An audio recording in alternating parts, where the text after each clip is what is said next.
And we begin with breaking news at noon. The Jefferson County Sheriff's Office just finished a news conference. They shared a picture and the name of the student who shot two other students at Evergreen High School yesterday. Investigators say 16-year-old Desmond Holly went through the school looking for targets, but lockdown procedures kept him from getting through.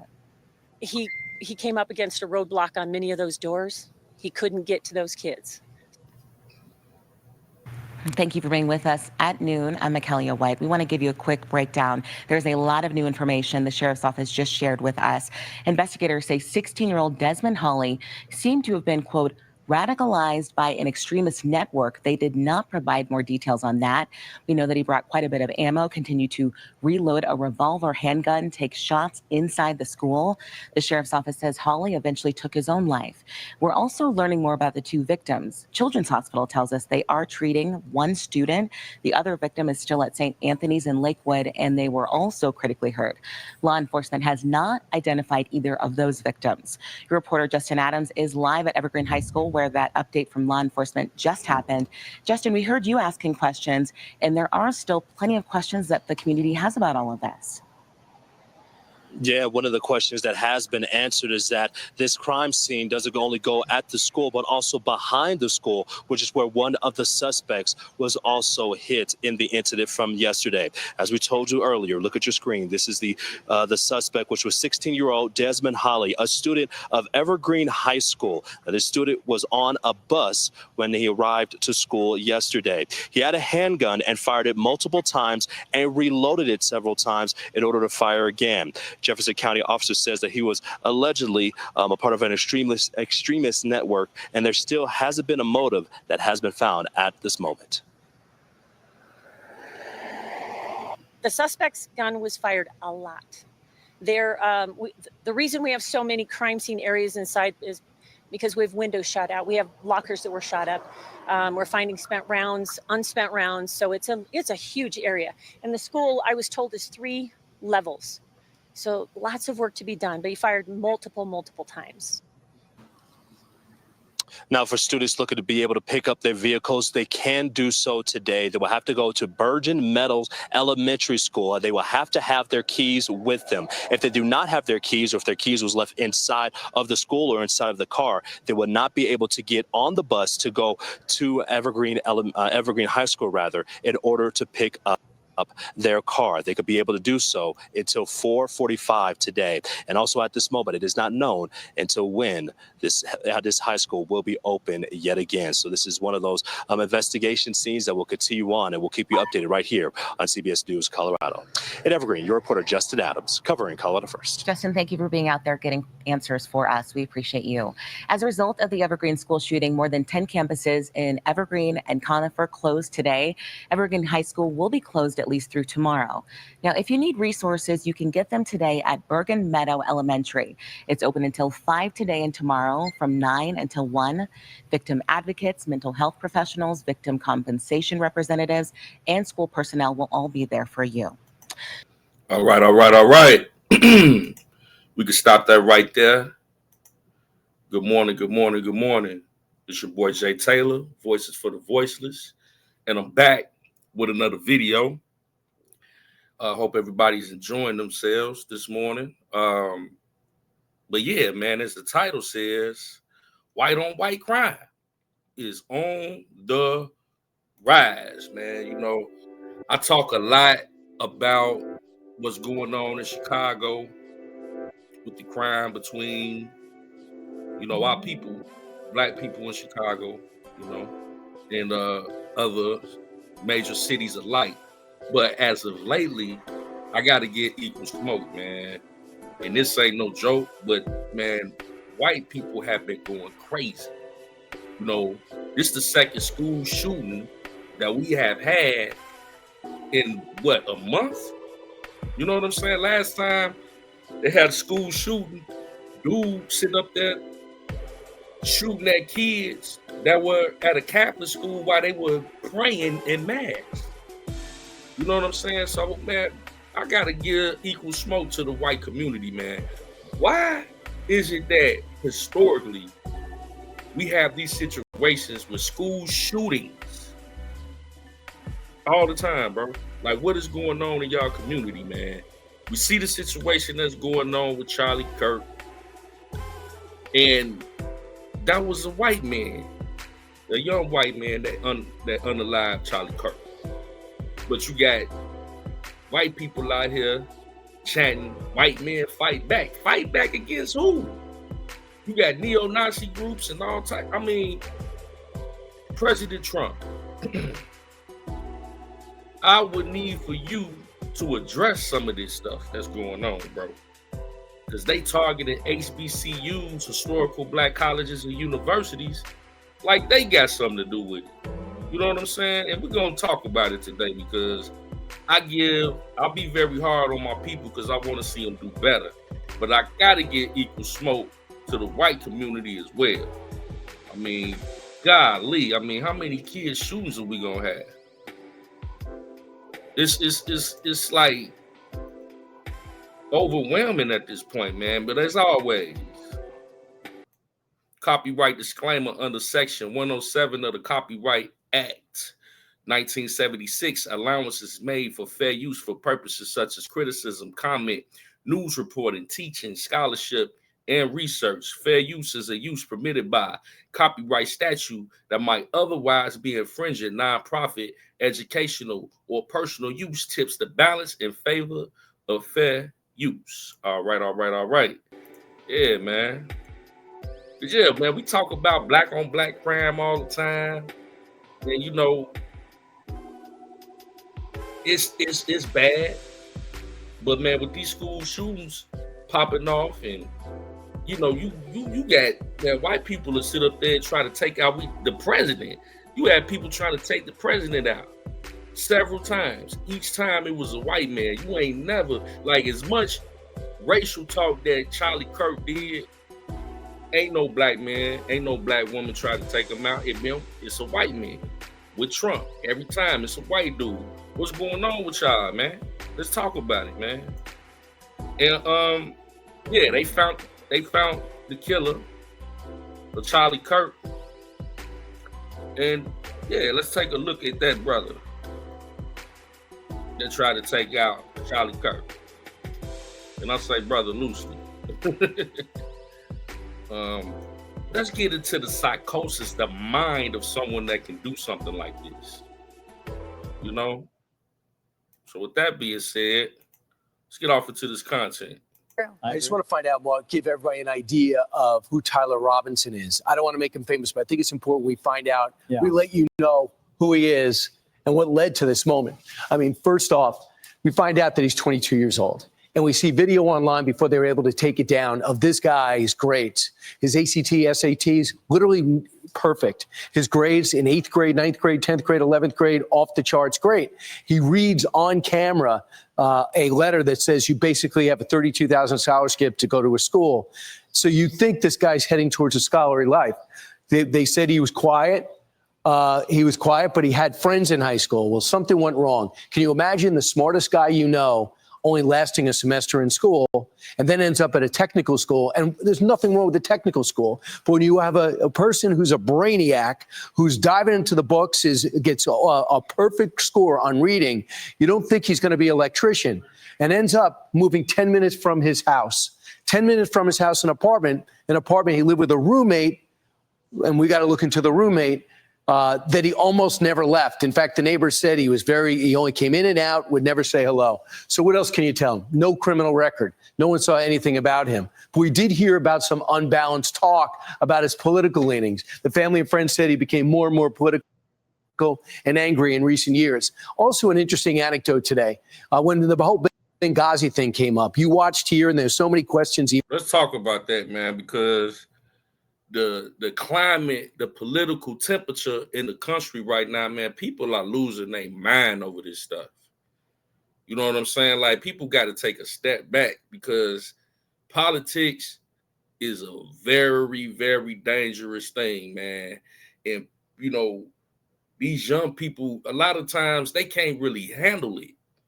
And, you know, when you forcing a narrative on them and then they're not willing or open to, you know, accepting all sides of the political spectrum, you can create a very volatile individual with the, with all the fear mongering that goes on and the propaganda, making people like, and not, you gotta blame mainstream media for a lot of this. They run around calling Trump a fascist and a racist and things of that nature. And all it takes is for the wrong nut job to really believe this mess and try to take him out. And I think a lot of that happened, a lot of this has to do with Charlie Kirk. Regardless if you agree with his political stances or not, that man's life wasn't worth taking his life over his opinion. And for people to be out here making light of that and joking about it, that is sickening to me. That man got unalive on national television in front of his children and his wife and the rest of the world to see. And to make light of that is just, it's no excuse for that. Agree or disagree. He gave people the opportunity to confront him. For this dude to sit up here, this young white man, 22 years old, seemed to have a pretty decent, normal life in Utah, one of the whitest states of all states.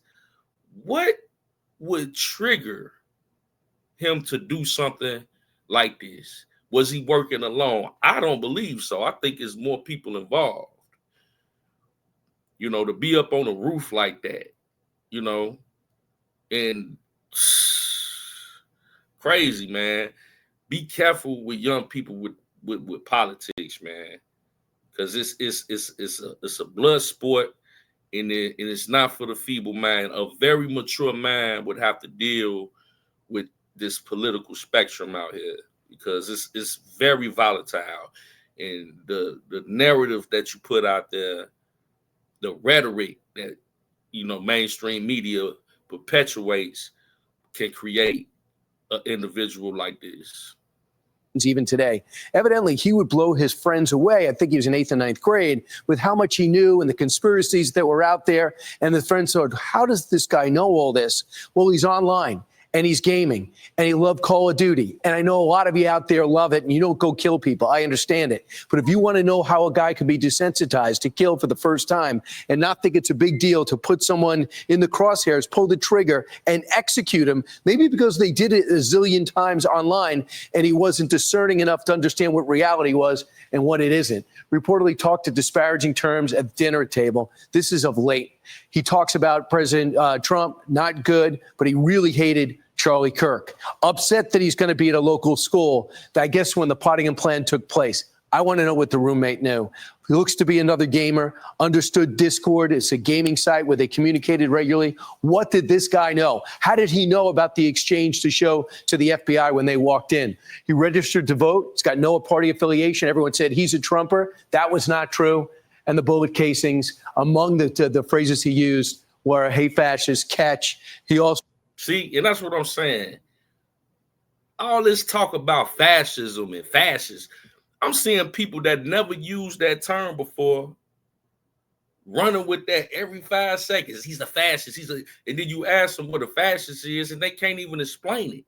But it's been shoved down their throat by mainstream media so much, people just running with it. They done got fancy now. Oh, you fancy. You fancy calling people fascists.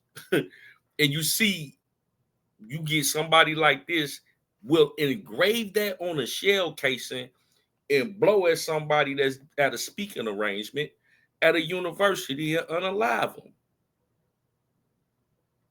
You see what I'm saying? The rhetoric has to change, mainstream media. Stop demonizing people. You embolden people that are like this individual, this young man, and say, man, well, hey, and then I understand that he has like a trans girlfriend, allegedly, that he was living with, or whatever, trans girlfriend, boyfriend, however that door swing. And then you add on all the extra propaganda behind that. oh, he hate these people, he hate that people. And hey, white people, man, what's going on with y'all, man? With people that are trying to assassinate the president and, you know, people that speaking arrangements. This is crazy. 200 yards away. What a hell of a shot for somebody 22 years old. Also used some other phrases they referred to furries and other abhorrent things that people do out there. And bottom line is, he wasn't going to turn himself in. He thought he could possibly return to his old life. His dad knew how deranged he was and what he did, and he finally gets him to turn himself in. As soon as you saw that video, you knew it was a matter of time. The question was, would you find him alive or not? He's alive, but he's not talking. I'm Steve Doocy. I'm Brian Kilmeade. And I'm Ainsley Earhart. All right. So, yeah, man, the father turned him in. And salute to the father, man, for, you know, I know that had to be one of the hardest things, if not the hardest thing in his life, to have his son turn himself in after he unalived Charlie Kirk on national television, man. You know, and like I said, man, after this situation took place, you got a lot of people that felt like they want to, you know, avenge Charlie Kirk. You know, a lot of protesting, NFL people trying to, you know, if they gonna get tributes, and, you know, the country has been virtually divided in two behind this situation. You know, and man, they had people out here saying, hey, man, we rolling with Charlie Kirk. And then you have people saying F Charlie Kirk, and fights are breaking out. Insane, bro. White people, come to the front of the congregation and explain this right here, man. We give black people a lot of smoke, but what is this? This guy's gonna get fucked so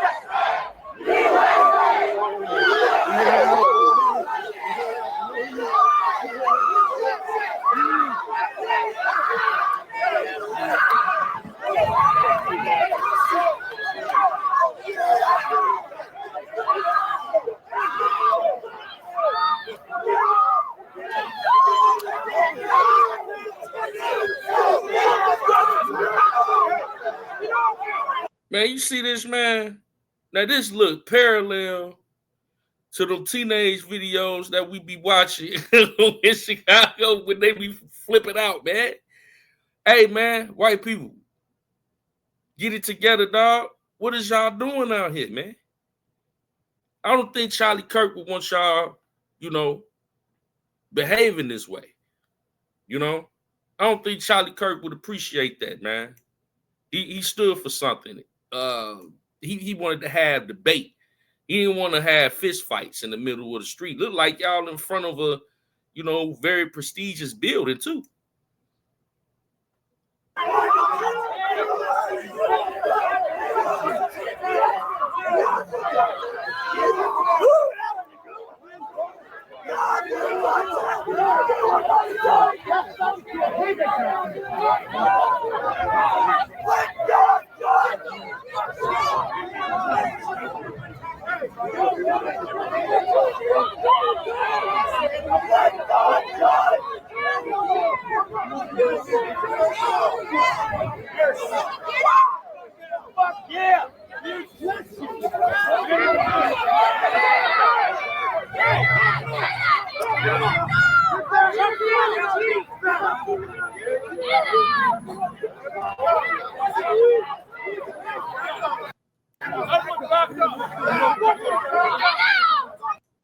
Yeah, man, I think we got the gist of that, right? I think we got the gist of that, man. You know, y'all out here crashing out, white folks. I'm just saying, bro. You know, I know Charlie Kirk, rest in peace, man. But why is y'all behaving like this, man? You know, y'all need to get y'all community under control too. It's getting out of control. And, you know, the thing that really is bothersome is that a lot of these people is trying to, like a few of them trying to blame black people for this. You know, I don't get it. You know what I'm saying? I don't get it. But HBCUs, historical black colleges and universities, look, black people, we ain't had nothing to do with what happened to Charlie Kirk, man. Ain't no black people wanted to do nothing to Charlie Kirk.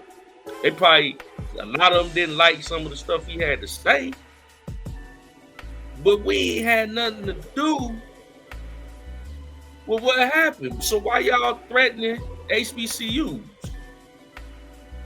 I don't know, man. But let's get into it. The FBI says there is no need for alarm after several historically black colleges and universities received threats today. Clark Atlanta University kept students inside for hours. Spelman did the same thing because it's so close to Clark. Channel 2's Audrey Washington live now at the AU Center with reaction now from students. I can only imagine, Audrey, how they're feeling. Right. I have to tell you, every single student I spoke with today told me that the threats and the lockdown had them on edge for hours. If you look right there behind me, you can see there's still some security posted here in front of Clark Atlanta University. This all just one day after that deadly campus shooting in Utah. I was nervous to see that it was every HBCU. It's kind of sad. A normally quiet Thursday turned anything but here on the campus of Clark Atlanta University. Hey, white people, man, black people over here minding our business, man. We ain't had nothing to do with that. Nothing. We over here minding our business, man. For once, we over here minding our own business. And y'all over here threatening the HBCUs that they ain't did nothing to Charlie. They ain't do nothing to Charlie, man. Rest in peace, Charlie Kirk. I think he was a great guy, man. Me personally. I went back and listened. I didn't, nothing to him seem racist to me. He was just a straightforward, straight shooter. You know what I'm saying? He said what's on his mind. I can respect that. But other people felt like he was racist. That's their prerogative. You know what I'm saying? I felt like he was a God-fearing man. Seemed like a great father. He was very young, 31 years old, married, upstanding dude. Great role model for the youth, you know? And it's a tragedy that he got taken out here like this, but it was at the hands of another white male. Not nobody black, so why y'all messing with the historical black colleges and universities? University. I heard, get down. So I was very shocked. You know, they was like, it's a lockdown in place. Several historically black colleges and universities, including Alabama State, Hampton, Virginia State, and Clark Atlanta University, all received potential threats. In response, the schools went on lockdown. We had to stay in our rooms and classes for 2 hours, which is ridiculous. Even some schools that did not receive the potential threats stayed on alert. Out of precaution, Spelman College kept students inside because of its proximity to Clark Atlanta.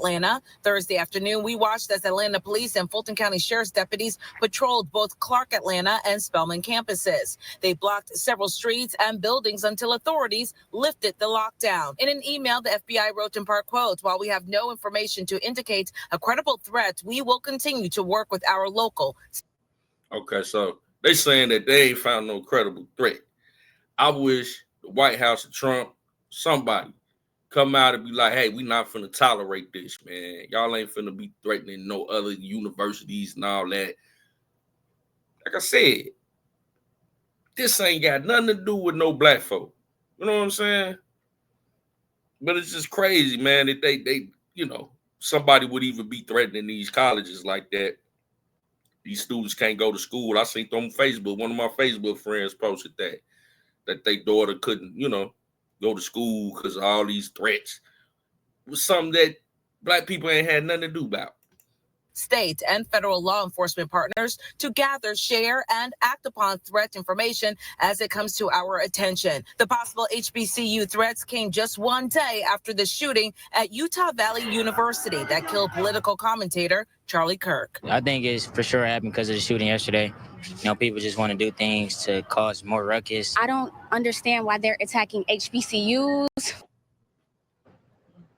Now, the FBI went on to say that it is important people remain vigilant and report anything that they see that seems suspicious. As for all of the HBCUs that received those potential threats, no one on campus was hurt. And we are live here on the campus of Clark Atlanta University. I'm Audrey Washington, Channel 2 Action News. You know what?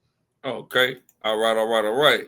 So as you can see, man, you know, we got HBCUs being threatened. You know what I'm saying? Just for no reason, bro. The black folk ain't had nothing to do about that. You know? But I guess what I'm assuming is the rhetoric online, and I want to be clear on this. Black or white, you know what I'm saying? Liberal or conservative. You know, a man lost his life in a very volatile way. So for people to be on the internet making fun of it, you know, that's never a good thing. You know, we see that in the black culture with drill rappers. They smoking on this pack, smoking on that pack. That infuriates the other drill rappers and they family and they friends and they gang. And hey man, how you gonna talk about our deceased loved one? You know, and then that enrages people to go out there and provoke them to do something violent and volatile. So people out here making fun of that man's death is, you know, you're gonna provoke somebody to want to do something. So maybe that's part of the reason. Well, they said it's probably a hoax. Who knows? But at the end of the day, I would encourage everybody to just be respectful to the loss of life. You know, that would be the best move to make in a situation like that. But yeah, man, back to what we were talking about. And we had, you know, come on, man. Talk about white man fight back chance. Like, white man fight back against who? Y'all the ones, you know, doing, you know, shooting and killing and fighting each other. We ain't had no fight back against white. You know, so, hey, man, white people, man, I got to give y'all equal smoke, man. Y'all got to get it together. This is the twisted way that white supremacy works. A white man unalived another white man, and now white people are threatening black colleges in America. What? What did we do? Makes no sense. We were minding our business, taking care of our kids, trying to work, cleaning our houses. Now it's our fault? Why? Fight back! White man, fight back! White man, fight back! White man, fight back! Look at these idiots. White men fight back. White men fight back against who? Other white men?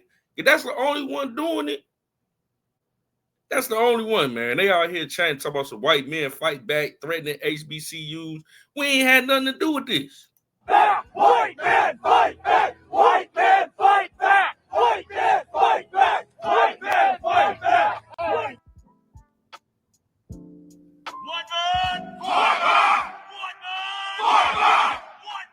fight back! This has got to be the most retarded situation ever. Here you have nothing but white men unaliving other white people. And you got a group of people white people sit up there talking about white men fight back. White on white crime. You just promoting white on white crime because ain't nobody did nothing to you. But y'all. Did you see the parade of angry white men chanting, "White man fight back, white man fight back"? It's extremely alarming to hear, but I'm more so confused. My brother in Christ, for people that look like us to the outside world, it appears that we run and own everything. So most people are curious, who are you fighting back against? And not only that, if you're talking about Charlie Kirk, if you're talking about most mass and school shooters, they're people that look like us. They're white people. So I'm genuinely confused when you're out there in the street with your tiki torches and you're yelling, "White man, fight back." What? Who are you being oppressed by? Ourselves? We need to be fighting ourselves? I'm curious. And not to mention, after the third or fourth time saying, "White men, fight back," don't you just naturally want to get quiet and just be like, "Oh, Maybe white men should be fighting back against our own, against fellow people that look like us. We can stand up for injustices, absolutely, but to think that white men are the ones being oppressed, hard to gain an audience on that platform, my guy. So it seems like they got the shooter, though most people believe it is a fall guy. I will say that he fits the description of exactly who we knew it was all going to be. These people are violent thugs, uncivilized, classless, and I'm going to...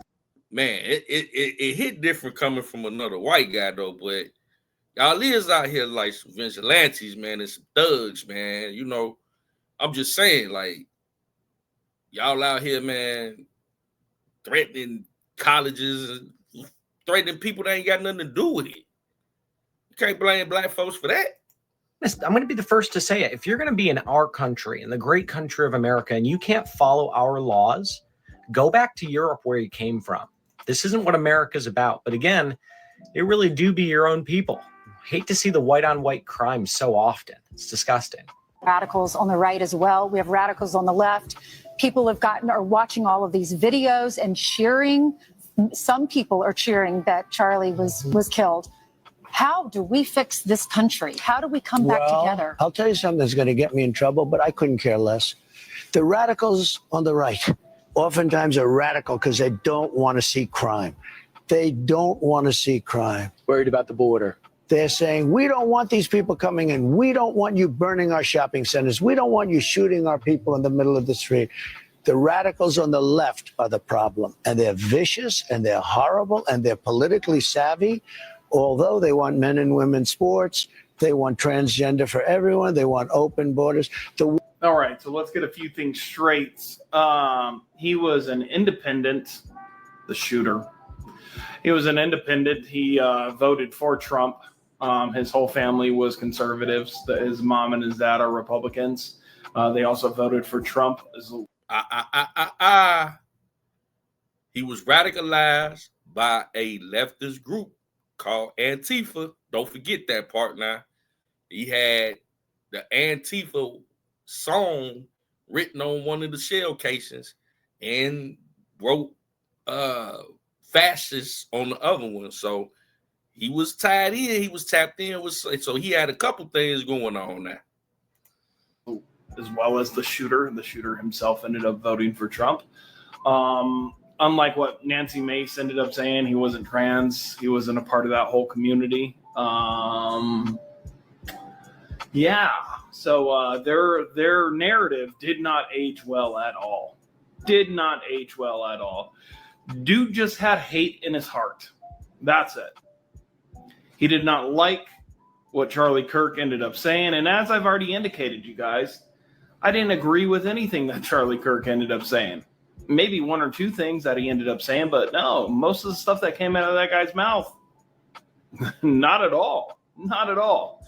But still did not give him the right to take that man's life. So now, let the courts decide. Plain and simple. I mean, that should be one thing we all should be able to agree on.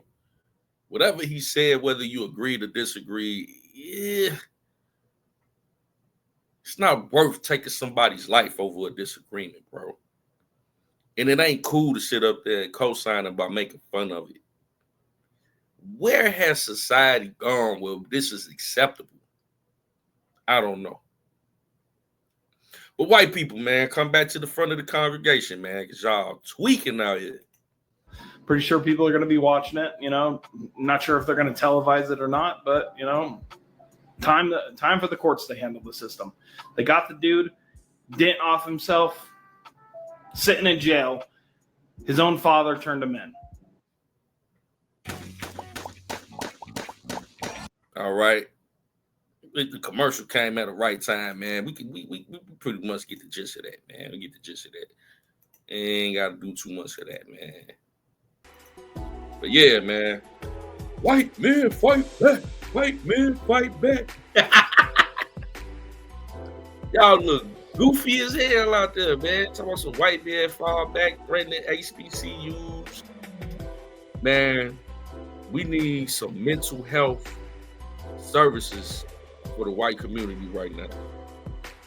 Because this don't make any sense. People coming from good homes, having great lives, you know, it seems that, you know, and then just choose to, because they disagree with somebody, come out and try to take their life, shooting up schools with children and all that, man. What is going on, bro? What's going on? White on white crime, dog. I had to do it. You know, my people been like, man, you don't never say nothing about that. I'm like, man, because I be more concerned with the status of our people, man.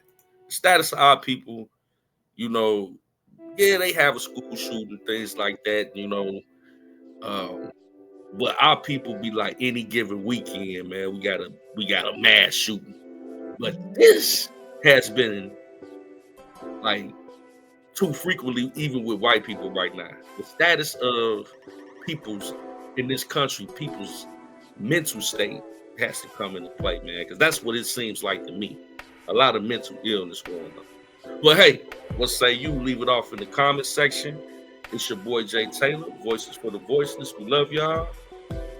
Until next time, we shall see you soon. Peace and blessings.